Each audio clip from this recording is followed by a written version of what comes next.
यह कहानी दो किसानों मुरली और मनोहर की है, जो एक छोटे से गांव में रहते थे। दोनों बचपन के दोस्त थे, लेकिन उनके काम करने का तरीका अलग था। मुरली एक बहुत मेहनती किसान था, जो हर दिन सूरज उगने से पहले अपने खेतों में काम करने चला जाता था। वहीं मनोहर एक आलसी किसान था, जो अधिकतर समय आराम करने और गपशप करने में बिताता था। एक दिन मुरली अपनी पत्नी कंचन से कहता है, मैं खेतों पर जा रहा हूँ, तुम मेरा खाना बांध दो, क्योंकि आज खेतों में थोड़ा ज्यादा काम होगा। तभी कंचन उसे जवाब देती है, अजी, मैंने खाना पहले से ही तैयार करके रखा है।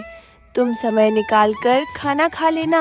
हम और वहीं दूसरी तरफ मनोहर आराम से नींद के खर्राटे ले रहा होता है।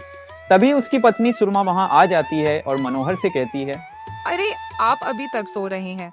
आपको पता है मुरली भैया कब खेतों में पहुंच चुके हैं, लेकिन आप हैं कि अभी तक सो रहे हैं। आपके इसी आलस की वजह से हमारी फसल सबसे बाद में आती है। अरे भाग्यवान, इतना गुस्सा क्यों कर रही हो? मैं जा रहा हूँ ना खेतों पर। तुम जल्दी से खाना बना दो, तब तक मैं नहा धोकर आ जाता हूँ। तभी सुरमा खाना बनाने लग जाती है।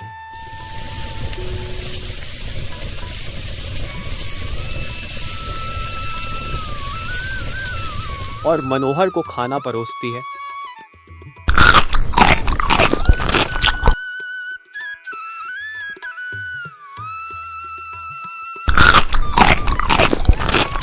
तभी मनोहर सुरमा से कहता है, रोज खाने में यही दाल चावल ही मिलेंगे क्या? इन्हें खा खा कर मैं परेशान हो चुका हूँ। आप घर में कभी कुछ लेकर आए हैं क्या? कमाते तो है नहीं, पूरे दिन भर यही सोते रहते हैं, ना कुछ पैसे लाते हैं, तो मैं कैसे बनाऊं अलग अलग खाना? और इसी तरह सुरमा मनोहर को बहुत सुनाती है। और वहीं दूसरी ओर मुरली खेतों की ओर रवाना हो जाता है।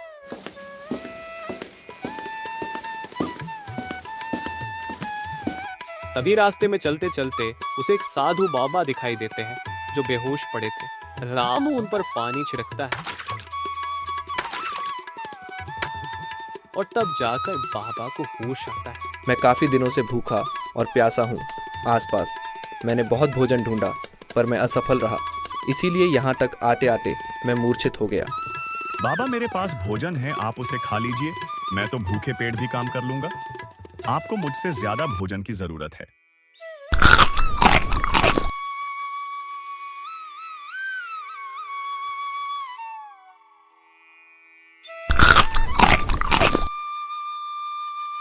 वैसे तुम्हारा खाना बहुत ही अच्छा था, इसलिए मैं तुम्हें कुछ देना चाहता हूँ।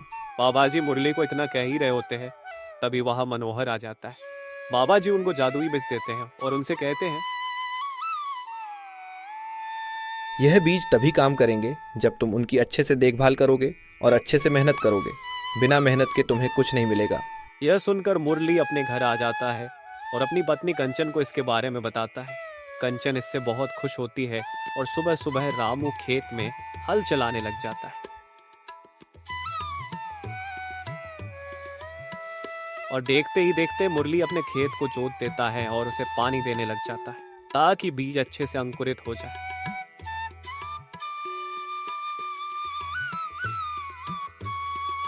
वहीं दूसरी ओर मनोहर भी अपने खेत को जोतकर उसे पानी देने लग जाता है और वह सोचता है, ये बीज तो जादुई है, इनमें इतनी मेहनत करने की जरूरत नहीं है। इसीलिए मैं इस पेड़ के नीचे आराम कर लेता हूँ।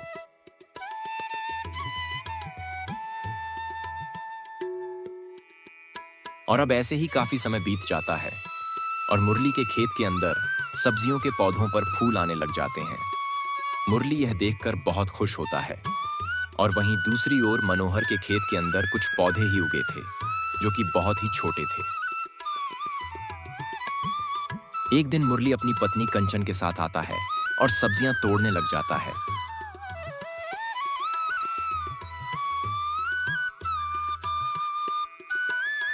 और मनोहर के खेत में कुछ नहीं था।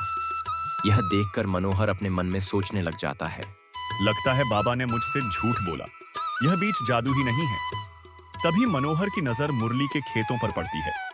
मनोहर मुरली के पास जाकर उससे कहता है, तुमने अपने खेतों में अच्छे से मेहनत नहीं की और तुम यहीं पर सोते रहते थे, इसीलिए तुम्हारे खेतों में कुछ नहीं हुआ। और उन सब्जियों को तोड़ते ही उन पर हाथों हाथ ही सब्जियां लगने लग जाती हैं। इस कहानी से यह हमें सीख मिलती है कि मेहनत के बिना कुछ नहीं मिल सकता।